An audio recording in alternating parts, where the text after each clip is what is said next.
Plant-based alternatives to dairy is huge for a couple of reasons. I mean, one is your vegan population, which is growing every day. And then the other is your allergen population. And then there's also the folks who have picked up on that trend and want to do it just because it feels like it's the right thing to do.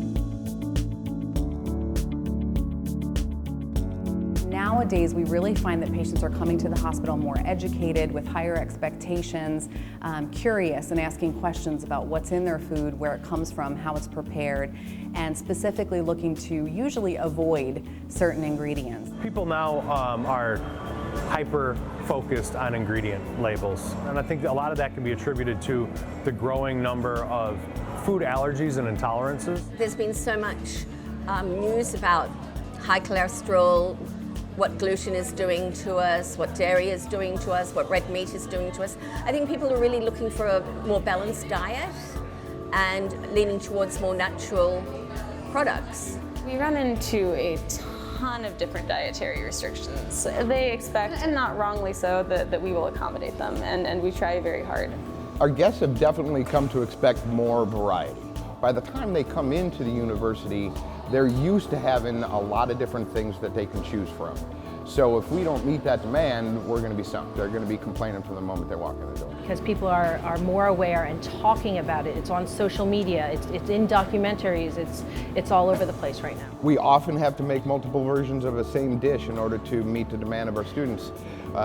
For example, if we're serving a macaroni and cheese, we can't just serve a macaroni and cheese, we have to serve a vegan macaroni and cheese with it as well. So when it's busy, it's a lot harder to accommodate those requests, but it's worth it because most places don't do that, and I certainly understand what a pain it can be eating out. Milk and cream are so perfect for sauces and gravies and cream-based soups and macaroni and cheese and comfort things that people really love and crave in their diets.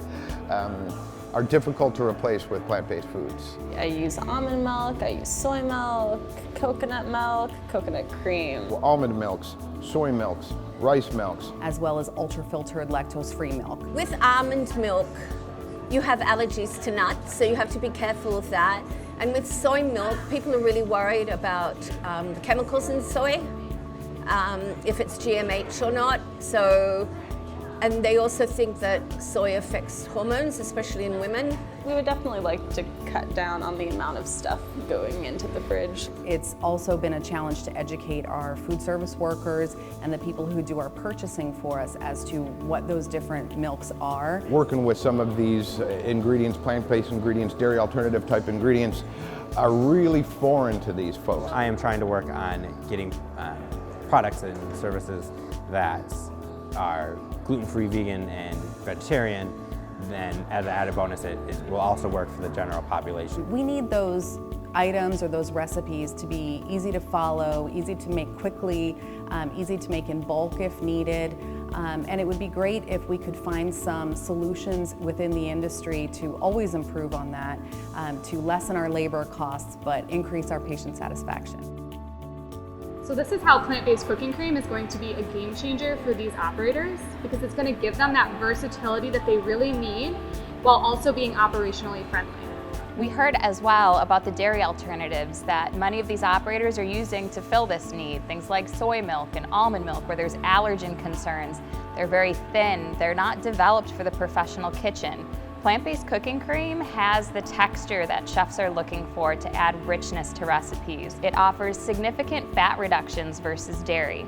It doesn't contain the big 8 allergens, and it tastes great. So you're not gonna have to offer a vegan mac and cheese and a regular mac and cheese. You can offer a single product that everyone can consume, and it will suit their dietary preferences and allergen concerns. It's a blank slate for creativity, so all the chef has to do is imagine the possibilities, and they can create a huge menu of solutions that everybody can enjoy.